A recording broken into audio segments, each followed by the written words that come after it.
School. माझं नाव वैजंतीमाला म्हाळसकर. शाळेचं नाव आहे संत गाडगे महाराज प्राथमिक विद्यालय खंडाळा.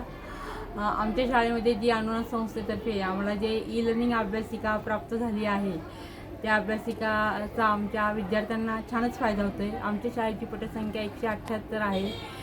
1ली ते 7वीपर्यंत जे वर्ग आहेत त्या विद्यार्थ्यांना अगदी छानपैकी, म्हणजे जरी एखादा शिक्षक विद्यार्थी म्हणजे नसेल तरी विद्यार्थी स्वतः ती ई लर्निंग अभ्यासिका चालू करून अभ्यास करत असतात.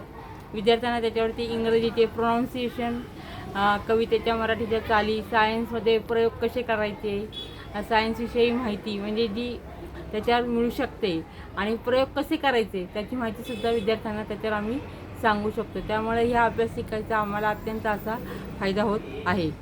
आणि ही जी अभ्यासिका दिलेली आहे यामुळे जे काही हजर विद्यार्थी आहेत ते सुद्धा आता शाळेत यायला लागलेले आहेत.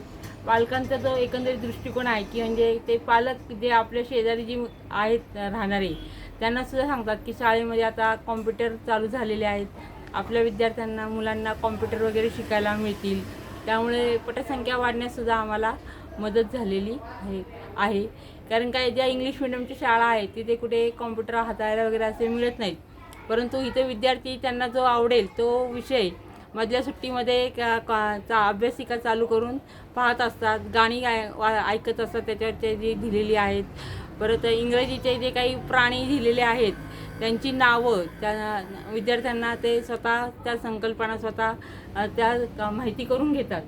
आणि अशा प्रकारे म्हणजे इंग्रजी मुलांना बोलता येत नाही तर थोडं इंग्रजी बोलण्याची सवयसुद्धा विद्यार्थ्यांना शब्द माहिती व्हायला लागलेले आहेत. त्याच्यामुळे मुलांचं विद्यार्थ्यांचं इंग्रजी विषय जो आहे तो सुधारण्यास आम्हाला अत्यंत अशी उपयुक्तता झालेली आहे. आणि याच्यावरती अजून एक्स्ट्रा म्हणजे आम्ही मोबाईलमध्ये जे लेसन वगैरे शिकवत असतो, जे आम्हाला पूरक त्याच्यामध्ये अभ्यासक्रम असतो ह्याच्या मोबाईलमधला, तो सुद्धा आम्ही त्याच्यावरती मुलांना दाखवू शकतो. इतिहासामध्ये आम्ही मुलांना तानाजी हा पिक्चर दाखवलेला आहे, फर्जन हा पिक्चर दाखवलेला आहे इतिहासावरचा, की त्यामुळं मुलांना एकंदरीत चित्र पाहून म्हणजे आपण पिक्चर पाहिल्यानंतर मुलांच्या पटकन लक्षामध्ये येतं.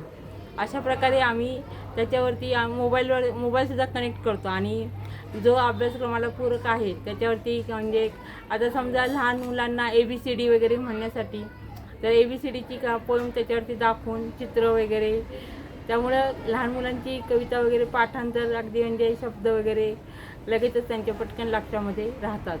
अशा प्रकारचा हा जो फायदा आहे म्हणजे मुलांनाही झालेला आहे, शिक्षकांना पण झालेला आहे की जर त्यांना अतिरिक्त म्हणजे अशिक्षण म्हणजे काम आलं तर कामाचा बोजा वाढत नाही. जर ई लर्निंगवरती जरा अभ्यासक्रम वगैरे लावून दिला तर मुलं करत बसतात आणि शिक्षकांना पण त्यांचं काम व्यवस्थितपणे हाताळता येतं. अशा प्रकारे ह्या ई अभ्यासिकेचा आमच्या शाळेला खूपच अत्यंत उपयोग झालेला आहे. अजून सांग.